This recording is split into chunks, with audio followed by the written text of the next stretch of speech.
Shri AC Moideen. നിയോജകമണ്ഡലത്തിലെ Kalashamala tourism പദ്ധതിയുടെ രണ്ടാം ഘട്ട വികസനത്തിനായി 10 കോടി രൂപയുടെ ഭരണാനുമതി 2019 ലഭ്യമായിരുന്നതാണ്. അതിനെ തുടർന്ന് 50 ലക്ഷം രൂപ കണ്ടിജൻസി ഫണ്ട് അടക്കി ഭൂമി നടപടി ഏറ്റെടുക്കുന്ന നടപടികളും കളക്ടറേറ്റിൽ നിന്ന് ആരംഭിച്ചാണ് പ്രത്യേക ഉദ്യോഗസ്ഥനെ വെച്ച്. അതിൻ്റെ പ്രാരംഭ പ്രവർത്തനങ്ങളെല്ലാം കഴിഞ്ഞു. സാമൂഹ്യ ആഘാത പഠനവും വിദഗ്ധ സമിതി രൂപീകരിച്ചതിൻ്റെ നടപടികളെല്ലാമായി. പക്ഷേ കളക്ടറേറ്റിൽ നിന്ന് ഇപ്പോൾ ഭൂമി ഏറ്റെടുക്കുന്നതിന് വേണ്ടി അവർ അടയ്ക്കണമെന്ന് ആവശ്യപ്പെട്ടിട്ടുള്ള സംഖ്യ 12,24,70,050 രൂപയാണ്. പക്ഷേ ഇപ്പോൾ ഭരണാനുമതി പുതുക്കിയപ്പോൾ കണ്ടിജൻസി ചാർജ് ഒഴിവാക്കിക്കൊണ്ട് 11,24,70,050 രൂപയുടെ ഭരണാനുമതിയാണ് നൽകിയിട്ടുള്ളത്.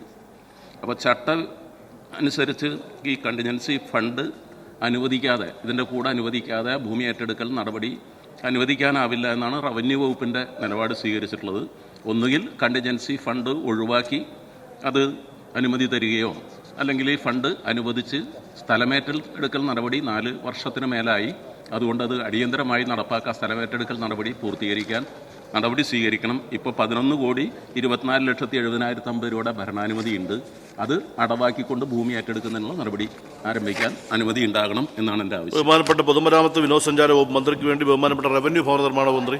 ബഹുമാനപ്പെട്ട അംഗം സൂചിപ്പിച്ചതുപോലെ ഭൂമി ഏറ്റെടുക്കലിനുള്ള നഷ്ടപരിഹാര തുകയായി 11.74 കോടി രൂപ നിശ്ചയിച്ചിട്ടുണ്ട്.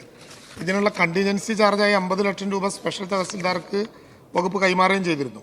പദ്ധതിക്ക് അധിക തുക ആവശ്യമായ ഘട്ടത്തിൽ പുതുക്കിയ ഭരണാനുമതി സർക്കാരിനെ സമീപിച്ചപ്പോൾ 17/2/2025 11.74 കോടി രൂപയുടെ ഭരണാനുമതി നൽകി.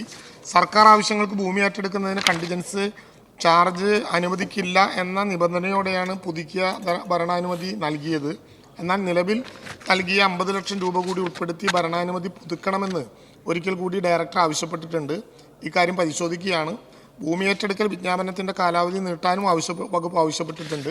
സ്ഥലമേറ്റെടുക്കൽ നടപടികൾ പൂർത്തീകരിക്കാനുള്ള പ്രത്യേകമായ ഇടപെടൽ വകുപ്പ് നടത്തുകയാണ്. ബഹുമാനപ്പെട്ട അംഗം സൂചിപ്പിച്ചതുപോലെ റവന്യൂ ടൂറിസം വകുപ്പുകൾ കൂടിയാലോചിച്ച് ഇത് സംബന്ധിച്ചിട്ടുള്ള ഒരു താൽക്കാലികമായിട്ടുള്ളൊരു പ്രതിസന്ധി പരിഹരിച്ച് ഏറ്റവും വേഗതയിലെ നടപടികളുമായി മുന്നോട്ട് പോകും.